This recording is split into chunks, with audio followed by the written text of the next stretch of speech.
বিভাগ না হলেও প্রথমবারের মতো বাংলাদেশ প্রিমিয়ার লিগ বিপিএলে জায়গা করে নিতে চলেছে নোয়াখালী। সামাজিক যোগাযোগ মাধ্যমে রীতিমতো চাউর হয়ে গেছে গুঞ্জন, এবার বিপিএলে নতুন এক নাম নোয়াখালী রয়্যালস। বিভাগীয় শহর না হয়েও এর আগে কুমিল্লা বিপিএলে দল পেয়েছে, এবার সে তালিকায় যুক্ত হতে যাচ্ছে নোয়াখালীর নাম। সোমবার দুপুর থেকে বিভিন্ন সোশ্যাল মিডিয়া প্ল্যাটফর্মে ছড়িয়ে পড়ে খবর, নোয়াখালী নামেই দল গঠনের প্রস্তুতি চলছে, সম্ভাব্য নাম নোয়াখালী রয়্যালস। তবে বিসিবি বলছে এখনও নতুন দল নেয়ার জন্য তারা কোনো বিজ্ঞপ্তি দেয়নি। বিপিএল গভর্নিং কাউন্সিলের চেয়ারম্যান মাহবুব আনাম জানান এমন কথা। তাহলে কি এটি নিছক গুঞ্জন? বিসিবি সূত্র বলছে গুঞ্জন হলেও একেবারে ভিত্তিহীন নয়।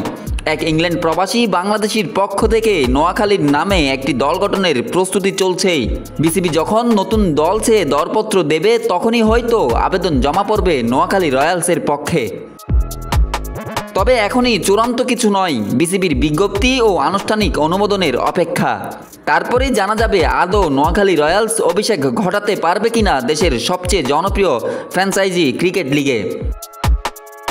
Desk report, news now sports.